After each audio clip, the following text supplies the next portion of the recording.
Hello and welcome. This is FIDE Master Vedant Goswami.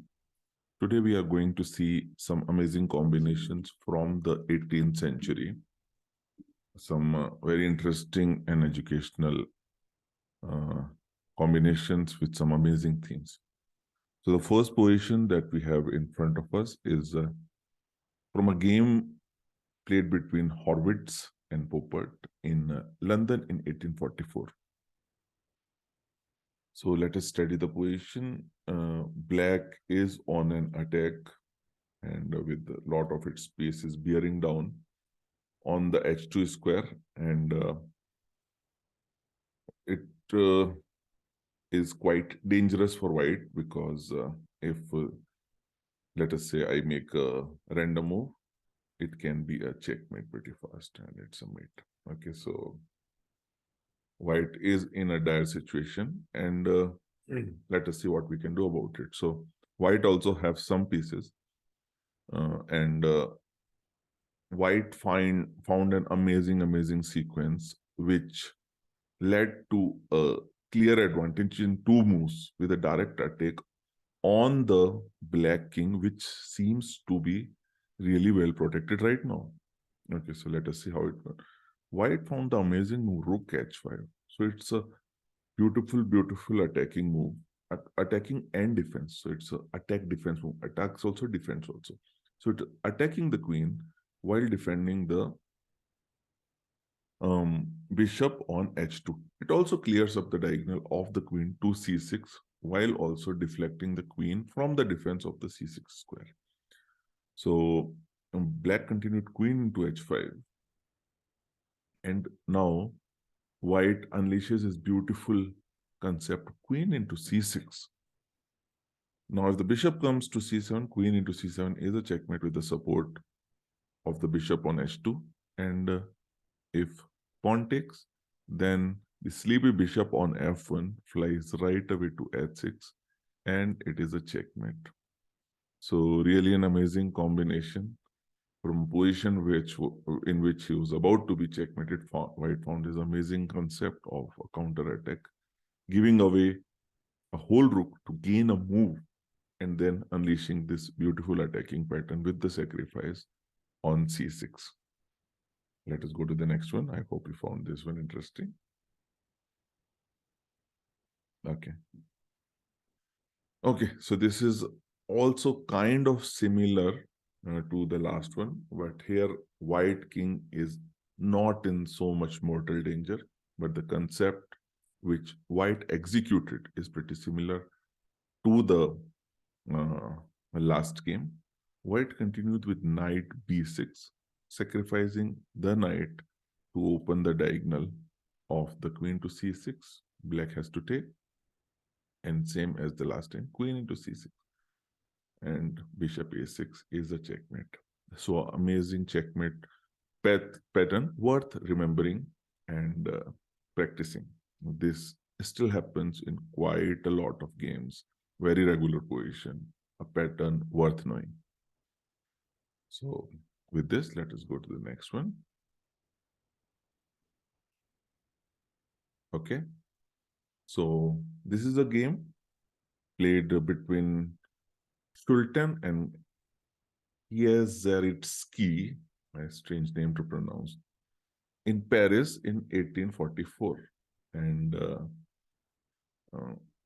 the black player unleashed a beautiful combination with f into g2, king g2. Looks like everything is fine now, though the situation is almost lost because, almost all of the black pieces are participating in an attack and every piece is in vicinity. So, of course, this is a situation where there will be some combination, and there might be even many ways to win, but black finds the most powerful and the most spectacular one with queen into h3, sacrificing the queen and pulling the king into a mating net. Knight e3, discovered check, plus, very important, preventing the white king from going back to safety. King has to continue its upward journey. g5, everything is forcing. King h5. Bishop g4 is a check. and a very nice checkmate. A very beautiful king hunt starting with a queen sacrifice on the second move. So a really beautiful and amazing combination from the 18th century by Kieseritsky. Okay, let us go to the next one. And again, the player who was black in the last example is white here. Kieseritsky is white here, playing against an unknown player, again in Paris. And this is a very simple attraction sacrifice. And black king is quite restricted. Most of the black pieces are not active, and white finishes the game with queen d8. King has to capture, and rook f8 is a checkmate. A very simple and common pattern worth remembering. We'll go to the next one. And again, yeah, okay, so quite a simple position, pretty straightforward. The black king is under attack on the h file and only shielded by the pawn on h7. So white, played by Daniel Herwitz, white plays rook into h7, destroying the last piece protecting the black king, and then follows up with rook h1, king g7, queen h6 checkmate. A very typical sacrifice, a very simple combination, and a pattern worth remembering. It's very common because attack on the king along the h file is a very common thing along in many of the games even today. Okay. So in this position, a very interesting position, and a position which you'll find in many puzzle books and in portals. Very interesting position, worth knowing. And if we see, of course, the target of the attack should be the king, with many of the black pieces bearing down and ready to attack. So black starts the combination with this beautiful queen sacrifice, queen f1, pulling the white king to the dangerous f1 square, where it is subject to a dangerous double check. Now the bishop and rook are both giving a check, and the only option is king e1, and following it up with rook f1 checkmate. So a very powerful pattern and a very powerful theme. So double check is one of the most powerful moves in chess, and in this example, it was used beautifully by the means of setting it up with a nice queen sacrifice. Okay, so a very important theme. Okay, and here we have Howard Staunton, who was also an author, playing white against Horwitz in their match in London in 1846. White has almost all the pieces attacking and surrounding the black king, so there must be something.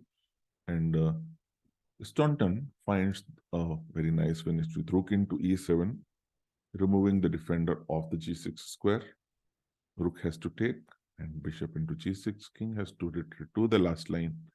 Queen h8, knight into g8, and white wins critical material advantage with bishop into e7, because once the queen takes, I will retake, and black loses almost everything, not worth continuing. So nice, simple, and very thematic combination. Let's go to the next one. Okay, so this position is a very well-known pattern, also known as the Legal's Mate, a very famous and a popular queen sacrifice with the idea of checkmate with the three minor pieces. White starts with knight into e5, sacrificing the queen, but with the idea of delivering a checkmate. So black takes.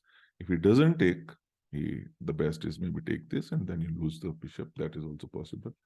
But the reality of the combination comes with bishop d1, bishop into f7, king e7, and now the beautiful nd5 checkmate. Black king is checkmated right in the center of the board.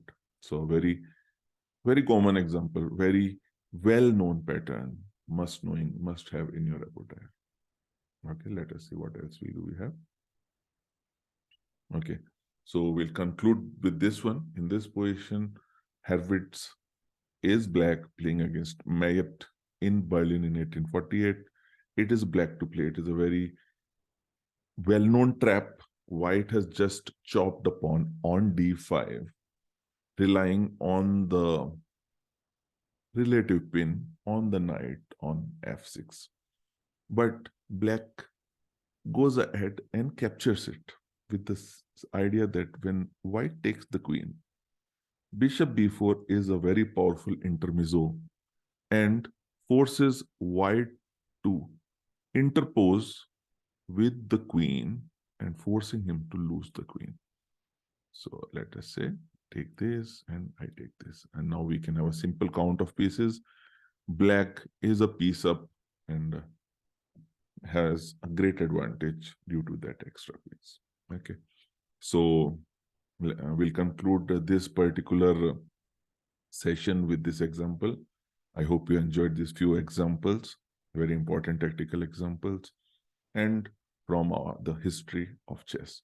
So thank you so much for watching, and do let me know in comments if you liked it, and do subscribe if you have not done yet to be notified of the upcoming lessons. Thank you so much, and I'll see you in the next one.